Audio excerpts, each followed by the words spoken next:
In today's training, I'm going to be doing a deep dive with you on how to model the future purchase of rental properties in your client's plan, as well as any incomes that may come with that, any mortgages that would be attached, and the future sale of those properties. I'm going to start in my client's test plan by going to my plus button in the bottom right hand corner and entering in these future rental property purchases as a goal for my client. This is something that's a future aspiration for them, so I want them to be able to see this as a trackable goal on the timeline here or on the dashboard. So I'm going to enter this in as a goal. I'm going to go to buy property goal.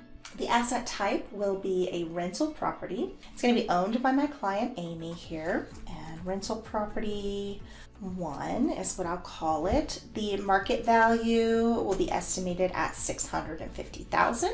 The purchase value is going to match since this is a future purchase. These two are going to be identical. Now keep in mind, if you're doing this in the future, this amount would be inflated. So if you say are doing this in a couple of years, 2.5% inflation would be added to this value for 2 years, and then that's how it would enter the plan. If you want it to be at exactly $650,000 when it enters the plan, you could just use this future value option, and then it would enter the plan in 2 years at $650,000 and then grow at 2.5% from that point on.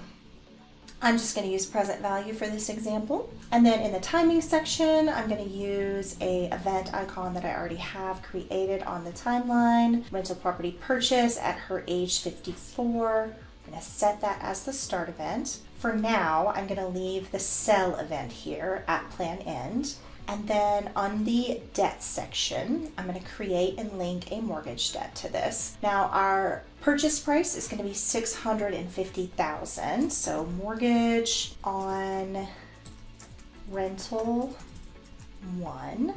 Now she wants to put down about $50,000. So the mortgage I'm going to estimate is going to be about $600,000. What that tells the software is to look for $50,000 in cash from her plan to put down on this property, and we're going to have to estimate the interest rate at that point in time, and we're going to have to estimate the term, and then we're going to click done to save this mortgage to the property. It's now linked so that if we ever sell this property, the software will be smart enough to pay back this debt and then stop any payments that are associated with it. So I'm going to click save and add another, and then I'm going to do a rental property 2.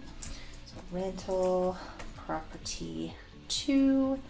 I'm going to do the same value, $650,000, and we're going to do this a couple of years in the future, so age 56. I'm going to change the icon there, set that as the start event, and then we're going to link another debt. Same thing. She wants to do another $50,000 down, so we'll do $600 for the balance on that mortgage, and that'll tell the software to look for $50,000 to put down on this property. And we'll have to estimate our interest rate and term, and then I'm going to save this mortgage to this property, so now it's all linked, and if we ever sell it, the software will know to pay this back out of the proceeds. We're going to click done to save. We can now see on our progress bars whether or not it's likely that she would be able to afford to do this in the plan, and it's now showing that it is, so that's good news for Amy. If we go over to year view and we look at the years where she is purchasing these properties, you can see a little bit more detail. So if you go to expenses, we can look at the rental property purchase. You can see by clicking on it what is being used. So you can see the mortgage of $630,000, and then her dividend distribution that she got that year is being used for the down payment. And then if we go over a couple years and we see the rental property purchase expense 2, you can see we've got the mortgage on that second rental property, and then again her dividend distribution was used for the down payment. And then if you go to your property tab, you can now see we've got 2 rental properties here, and then on the debt screen you can see the mortgages. You'll have your payments and your end of year balances and your interest rates listed. And those are going to show all the way to the end of the plan, and they fall out whenever the mortgages are paid off. But you'll still have the properties and their estimated values in here for the lifetime of the plan or until you sell them. Now, if once you've done that and you can go back to your dashboard, you will have now these properties listed in the properties section. So if I go into them, I can now link income and expenses to these properties. If I wanted to link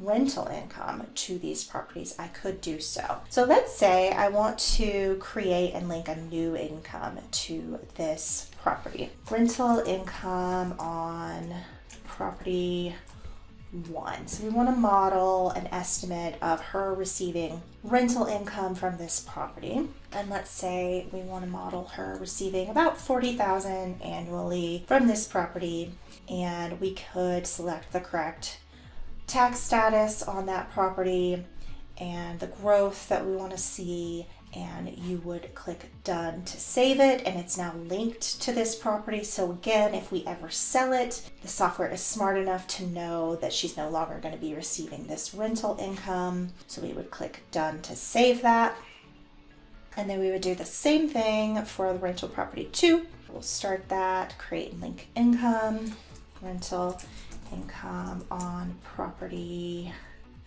2. Let's just say it's the same amount, and we'll click done to save. Done again, and we should be able to see rental property incomes are going to be counted in the other income section. We can see it a little more clearly in year view. If we have the rental income on property, you'll see that here. It's been inflated up for a future value, $42,000. And then when we get to the second property purchase, you'll now see 2 rental incomes coming into the plan, and those are going to continue in perpetuity or until you sell those properties. What if you wanted to sell those properties? How would you do that? Let's say we want to do that real quick. We would go into the property section where we have those properties and go to our timing, and let's give this a time. Let's say at age 65, she wants to sell those properties and roll that money into her non-registered account, for example. I'm going to do a little event here on the timeline. I just double clicked there in the gray, and I'm going to say sell rental properties, roll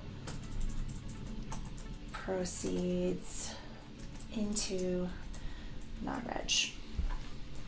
Set that as our end event. So now you can see under sell event, we're buying the property at her age 54 and we're selling it at her age 65. Click done to save, and at 65 we should now see an asset liquidation event. So you can see here in yellow, asset liquidation 896, and then we're going to do the same thing for the second one. Timing, we'll just use that event that we already have. I'm going to change this to a little house, set that as our end event. So sell event is the end event, and we're going to click done to save. That should increase that asset liquidation, and you can now see asset liquidation is 1.7 million.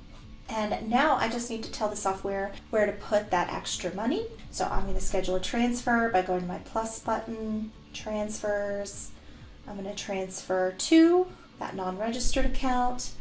And from, this is important, you're always going to want to select all surplus because that is surplus income in that year. And I'm just going to say all available. And I want to select that event where we're selling the rental properties, because I want it to all happen at the same time. We're going to click done, and what you should see now is that black line is now over all of that asset liquidation. And if we go to year view, scroll over to that year and go to the investment section, you should see a large contribution in that year going into that non-registered account. I hope that this was helpful. If you have any questions or you ever need any one-to-one sessions on this, please do reach out to us at support@planwithvoyant.com, or you can simply click the name of your client in the top right, request support, enter your question into the text box, and share client access. Thanks for listening.